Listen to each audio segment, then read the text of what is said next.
Hola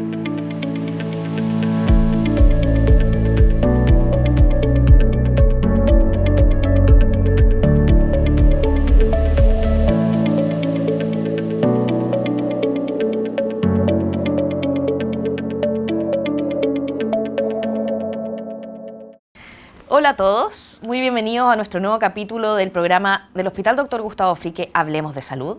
Hoy día tenemos un tema muy interesante y nos acompaña para eso el doctor Nicolás Johnson. Hola Nicolás, ¿cómo estás? Hola, muchas gracias.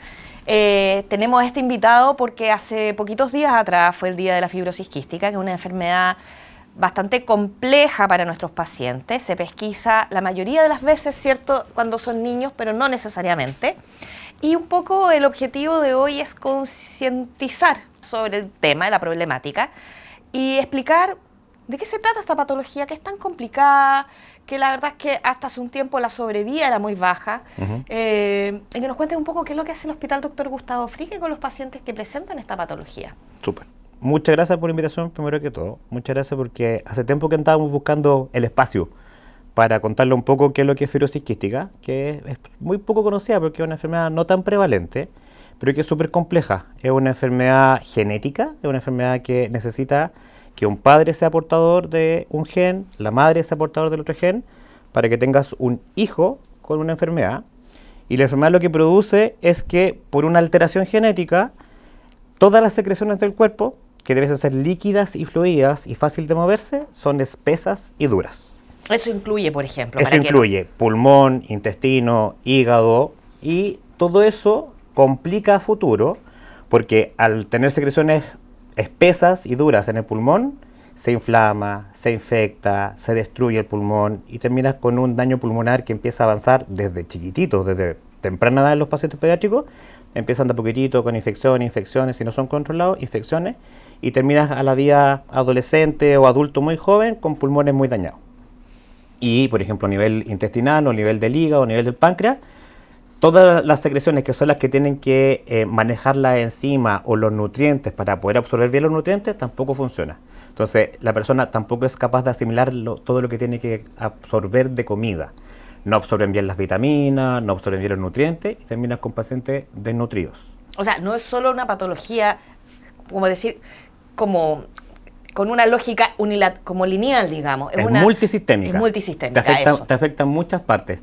Y depende de cómo se presenta genéticamente. Hay algunos pacientes que van a tener mayor compromiso respiratorio, otros pacientes van a tener solamente el compromiso de la parte del peso, algunos pacientes a lo mejor son muy leves de la presentación, pero en la etapa adulta van a empezar con problemas en el pulmón, con problemas en el páncreas, ya sea en pancreatitis de repetición.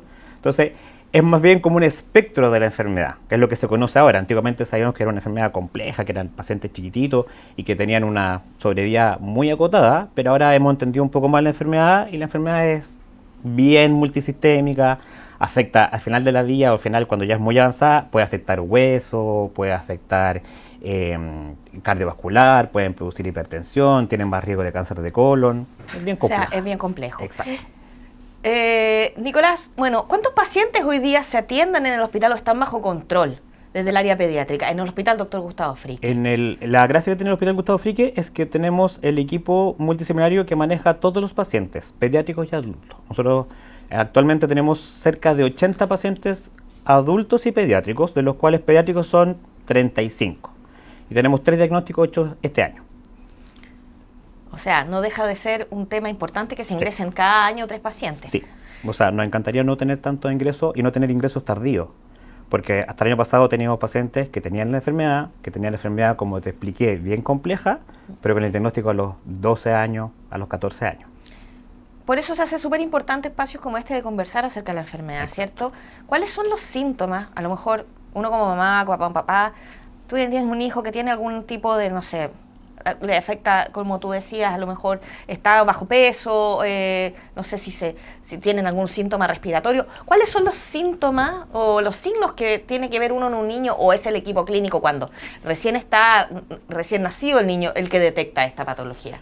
Hay 3 opciones. Ya. Uno, como dices tú, la sospecha. ¿Cuándo lo sospecha? Cuando tienes un paciente pediátrico, paciente chiquitito, que empiezan con muchos cuadros de infecciones respiratorias y se escapan del habitual. Son pacientes que hacen, más que las bronquitis obstructivas, más que los resfríos frecuentes, hacen neumonía severa, neumonias que quedan hospitalizados. Y a eso le asocias la otra parte de la presentación de la enfermedad. Un paciente que hace neumonía a repetición y que le ha costado subir de peso. Un paciente que hace neumonía a repetición y siempre está con diarrea. No es como la diarrea entre medio de una enfermedad respiratoria, sino que diarrea crónica, que le cueste mucho subir de peso y la presentación de la parte respiratoria. Entonces tú tienes que ir hilando un poco fino. Entonces muchas veces los pediatras, que estamos acostumbrados a pensar en la enfermedad, los derivamos. Pero muchas veces los médicos generales no están tan acostumbrados a la enfermedad, los derivan a pediatría y nosotros hacemos la sospecha. Esa es una opción. La segunda opción es cuando son pacientes más grandes que empiezan con infecciones severas, con sinusitis a repetición, con compromiso de los senos paranasales, con cuadros respiratorios también, pero empiezan con problemas de no suben de peso, más una alteración, distensión abdominal, como que tú buscas la enfermedad en los sistemas donde está afectando. Y ahora, lo más importante, que es lo que se lleva haciendo hace 20 años a nivel mundial y en los países desarrollados, es el screening. La pesquisa, ¿no puedes contar un poquito más de eso? En la pesquisa neonatal de la enfermedad, ir a buscar en los recién nacidos algún marcador que te diga su hijo puede que tenga esta enfermedad o sea portador de esta enfermedad. Cuando tú dices marcador, para la gente que nos está viendo, es un marcador genético. No es un marcador genético, es un examen de sangre que se hace en la misma muestra de sangre de que le hacen a todos los recién nacidos, que es la muestra del talón, que está la famosa pesquisa neonatal para fenilketonuria e hipotiroidismo. En esa misma muestra se toma una muestra de sangre y tú buscas una proteína que está alterada a nivel del páncreas y del hígado en los recién nacidos.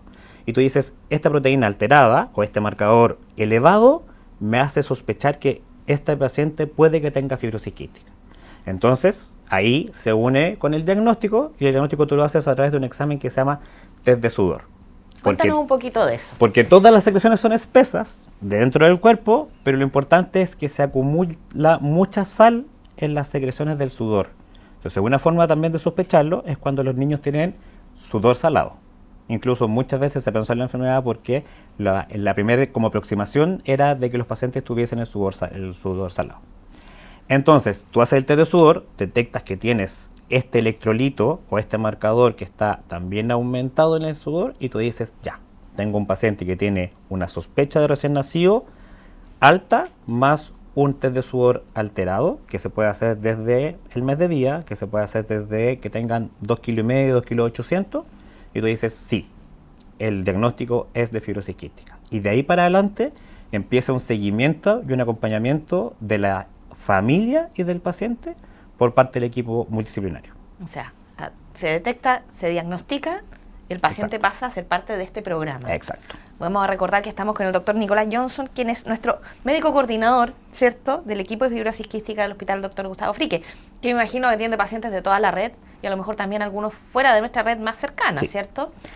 Doctor, pero bueno, dentro de todo esto, de este como evolución de los pacientes, de las bajas expectativas de vida, ha habido una noticia que nos ha dejado bastante más contentos el último tiempo. Quiero que puedas contarle a los auditores que nos están viendo, que tiene que ver con el anuncio que hizo el presidente Boric en su cuenta pública de este año. Sí.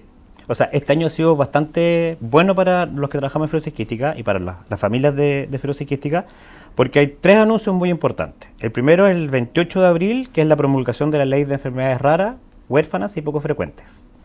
Con lo cual ya fibrosis quística ya tiene una parte donde va a pertenecer y la ley habla ya de tener un registro nacional, de conocer dónde están los pacientes, conocer dónde están atendidos, conocer cómo se están comportando y cómo van evolucionando. Que eso a nosotros como equipo nos aportó mucho. El segundo aviso fue la cuenta pública y lo hizo el presidente y lo hizo la ministra después en una entrevista de que hasta hace 5 años atrás en Europa y en Estados Unidos ya se había desarrollado la farmacología de un medicamento que era capaz de controlar por completo la enfermedad. No es curativo, pero hace que la proteína que funciona mal funcione bien. Lo cual es una tremenda noticia, por o sea, cierto. Es que vuelves a la normalidad lo que está funcionando mal. Mantienes tu patología genética, pero este fármaco le dice a la proteína lo que tiene que hacer, cosa que tú no podías. Por ende, la enfermedad desaparece. Y hasta hace 10 años atrás, para nosotros era un sueño. Lo veíamos a futuro, lo veíamos que iba a ser una posibilidad, un medicamento de alto costo, por ende era complejo que estuviese en Chile. De altísimo costo. De altísimo costo. La verdad es que, como para que la gente sepa, los pacientes que estaban en tratamiento bajo estos moduladores, ¿cierto? Sí. Lo hacían a través de una vía judicial para poder acceder a ellos. Y hoy día eso cambia, por lo menos en un tipo de paciente. Exacto. A contar de la cuenta pública, la ministra y el presidente informan de que los moduladores van a ser asequibles a través de garantías GES para pacientes mayores de 6 años y que tengan una variante genética. El medicamento general completo puede tratar hasta 200 variantes genéticas distintas, pero ya que tengamos la posibilidad de tenerlo en Chile, cubierto a través de las garantías GES desde los 6 años y con una variante genética, por lo menos nos va a ayudar bastante con nuestros pacientes y nuestras familias. Y va a ayudar bastante a esos niños y niñas que en el fondo van a ver cambiada su vida, ¿cierto? Exacto. El medicamento es tan importante que el medicamento y todos los últimos estudios del medicamento demuestran que cambia una línea basal, cambia como una base de un tipo de enfermedad a un tipo de base, a un basal que es mucho mejor. La sobrevida aumentó 20 años para el medicamento. La sobrevida antes de los moduladores en Chile llegaba hasta los 26, 27 años. De vida de un paciente. De vida de un paciente. Actualmente con los moduladores lo más seguro es que lleguemos tranquilamente a los 40, incluso más adelante a los 60 años. Porque antes, eso para la gente que no sabe, la alternativa que existía era someterse a un trasplante de pulmón, pero en el fondo para que el pulmón se echara a perder de nuevo, ¿no? Exacto. O sea, no era una respuesta definitiva. Y lo más importante es que cuando tú haces un trasplante pulmonar, cambias una enfermedad o una condición por otra igual de compleja.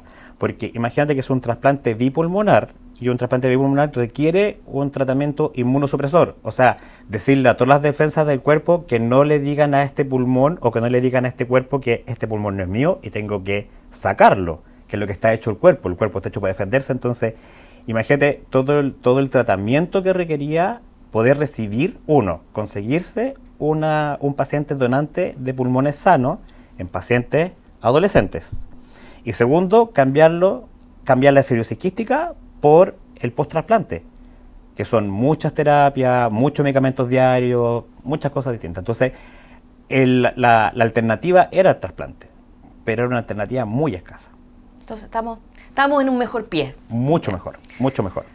Esa es la segunda noticia. Y la tercera noticia es que a contar del 1 de septiembre, a contar el 1 de octubre, parte la pesquisa neonatal universal en Chile. Eso quiere decir que en todas las unidades de neonatología o en todos los recién nacidos se va a poder realizar el screening que busca la fibrosis quística más otras 25, 26 alteraciones genéticas, lo cual es un avance, muy importante. O sea, nos posiciona igual como país, como un poquito más adelante, sí, ¿no? Sí. Son súper buenas noticias. Ya como para finalizar, porque el tiempo es corto, pero tendríamos para conversar muchas horas de esto. De todas maneras, es importante destacar que en pacientes adultos todavía existe una brecha de pesquisa, me imagino. Sí. Y a lo mejor algún número submarineado de registro de alguna forma. Entonces, si bien las cifras hablan de cerca de 800 pacientes que estarían en control en Chile, a lo mejor hay un subregistro importante. Sí. Y eso no deja de ser no deja de ser relevante desde el punto de vista de que, de todas maneras, es importante la pesquisa, es importante acercarse al médico, es importante estar atentos, ¿no?, a esta enfermedad que en el fondo tiene una sobrevida que es compleja y una calidad de vida también que hay que tratar. Sí. Ahí hay dos cosas importantes. Uno es que, como recién conversamos, y que era una patología que era más del lado pediátrico y que tenía esta sobrevida hasta los 15 años, la medicina adulto no está acostumbrada a verla. Los internistas o los médicos que se dedican a adultos durante mucho tiempo no la conocían porque no llegaban a adultos. Y de a poco han tenido que empezar a conocer la enfermedad y a entenderla y a tratar de actuar o manejarla como lo hacemos los pediatras.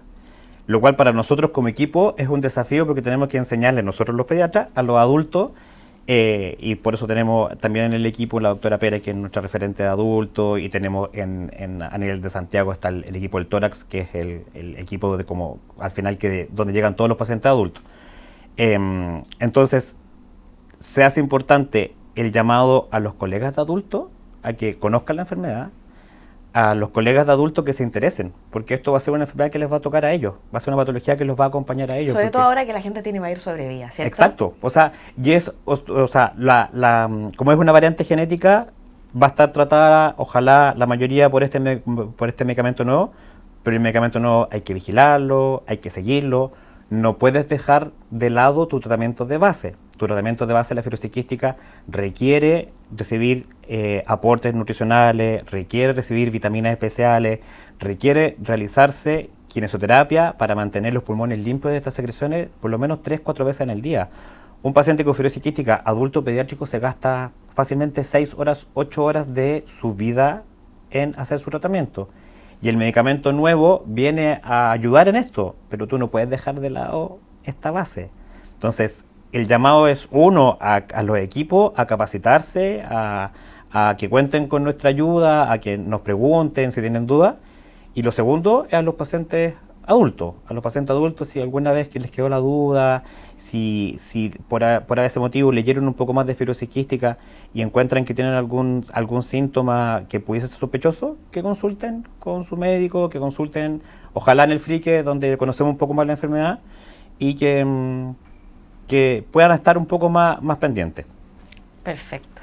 Bueno, con esto queremos cerrar un poco el tema de hoy y dejar los invitados a un nuevo programa. Ustedes saben que nos pueden ver en nuestras redes sociales, nuestro canal YouTube.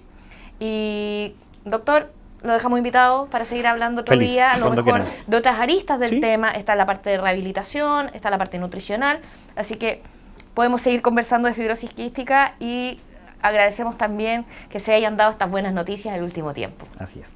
Así que muy buenas noches y estamos pronto a tener un nuevo capítulo de Hablemos de Salud.